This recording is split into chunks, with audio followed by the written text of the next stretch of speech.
Assalamualaikum warahmatullahi wabarakatuh.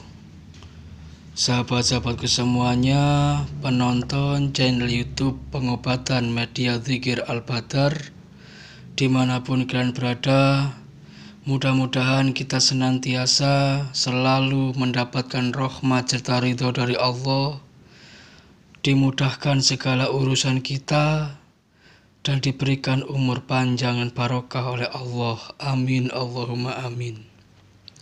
Sholawat dan salam tak lupa kita curahkan kepada junjungan kita baginda Nabi Muhammad Sallallahu Alaihi Wasallam, karena berkat beliaulah kita semua mengenal tentang iman dan Islam. Insya Allah pasti jika kita berpegang teguh pada iman dan Islam, mengantarkan kehidupan kita selamat bahagia dunia maupun akhirat. Amin, Allahumma amin.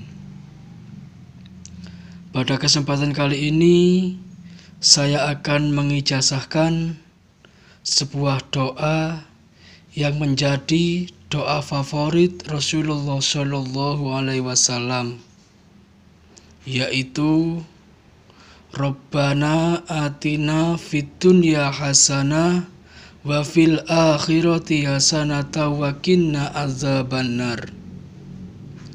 Ya Allah, berikanlah kami di dunia ini berbagai macam kebaikan, dan berikan kami juga di akhirat berbagai macam kebaikan, dan jauhkanlah kami dari azab neraka.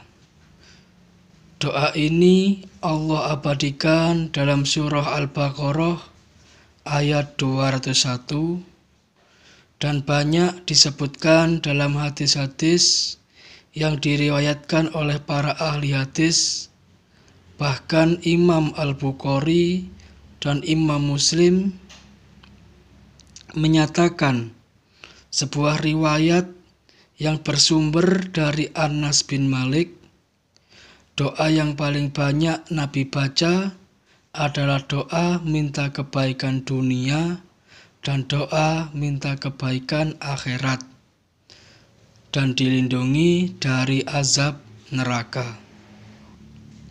Rasulullah mengajarkan kita tentang permintaan yang serbaguna yang dikatakan doa sapu jagat. Doa yang mencakup permintaan dunia dan permintaan akhirat. Bahkan dalam sebuah riwayat, Rasulullah mengatakan bahwa di rukun Yamani ketika kita tawaf di Ka'bah, satu sudutnya ada yang bernama rukun Yamani. Rasulullah katakan di situ ada malaikat yang ada sejak Allah ciptakan dunia ini, di mana malaikat itu berkata amin, amin, amin sampai hari kiamat. Kata Rasulullah Shallallahu Alaihi Wasallam, apabila kalian melewati tawaf pada satu rukun yang namanya rukun Yamani, bacalah doa Rabbana atina fid dunya hasanah wa fil akhirati hasanah wa qina adzabannar. Doa ini sangat luar biasa, doa yang sangat agung sekali, sehingga ulama menyebutnya tajud doa atau mahkota dari segala doa. Jika mahkota dari zikir La ilaha illallah wahdahu la syarikalah lahul mulku wa lahul hamdu yuhyi wa yumitu wa huwa ala kulli syai'in qadir, itu adalah mahkota zikir Rasulullah. Sedangkan mahkota doa dari Rasulullah adalah Rabbana atina fid dunya hasanah wa fil akhirati hasanah wa qina adzabannar.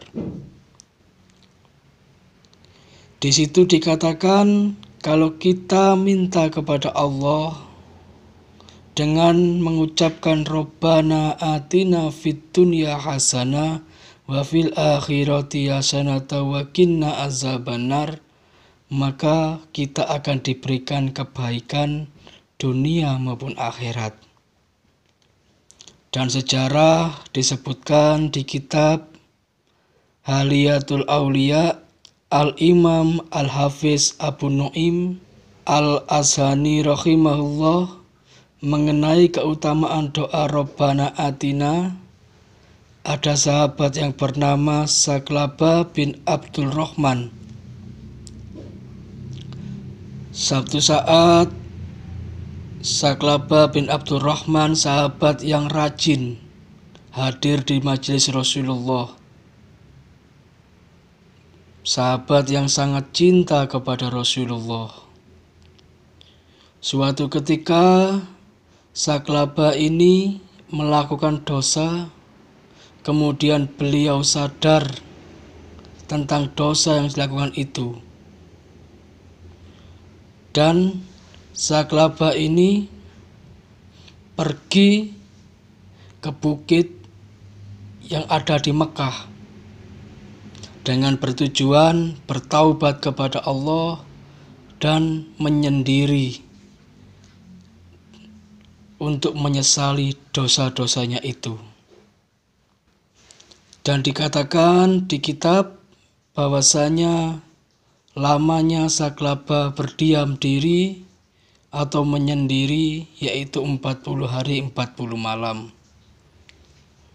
Kemudian datang malaikat Jibril berkata kepada Rasulullah, "Ya Rasulullah, sesungguhnya di bukit ada umatmu yang bersembunyi karena takut akan dosanya."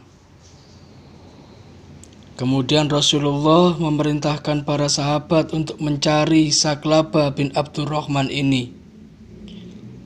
Setelah dicari, akhirnya ketemu dan para sahabat mengajak Saklaba bin Abdul Rahman kembali ke Madinah. Tapi Saklaba merasa malu atas dosanya. Akhirnya sahabat bilang bahwa ini perintah Rasulullah. Karena cintanya Saklaba kepada Rasulullah, akhirnya Saklaba ikut bersama para sahabat menghadap Rasulullah.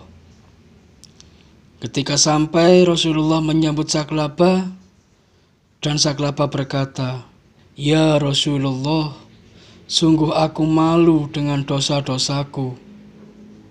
Sungguh aku malu dengan apa yang aku perbuat." Kemudian Rasulullah berkata, "Wahai Saklaba, ketahuilah, seandainya seorang hamba berbuat dosa sepenuh langit dan bumi, maka ketahuilah bahwa ampunan Allah itu lebih besar daripada dosa-dosa hamba itu." Rasulullah berkata lagi, "Ya Saklaba, maukah engkau aku kasih tahu ada satu ayat di dalam Al-Quran yang apabila engkau baca, dosa-dosamu akan diampuni oleh Allah?" Kemudian Saklaba bertanya, "Ayat apakah itu ya Rasulullah?" Rasulullah menjawab, "Perbanyaklah membaca Rabbana atina fid dunya hasanah wa fil akhirati hasanah wa qina azabannar." Setelah itu Saklaba pulang dan memperbanyak doa itu. Keesokan harinya malaikat Jibril datang menghadap Rasulullah dan memberikan kabar bahwasanya dosa-dosa Saklaba telah diampuni oleh Allah. Setelah itu dipanggillah Saklaba oleh Rasulullah. Ketika Saklaba menghadap Rasulullah, Rasulullah mengatakan, "Wahai Saklaba, alhamdulillah dosa-dosamu sudah diampuni oleh Allah." Kemudian Saklaba bersyukur, bersujud dengan waktu yang sangat lama, saking senangnya bahwasanya dosanya diampuni oleh Allah.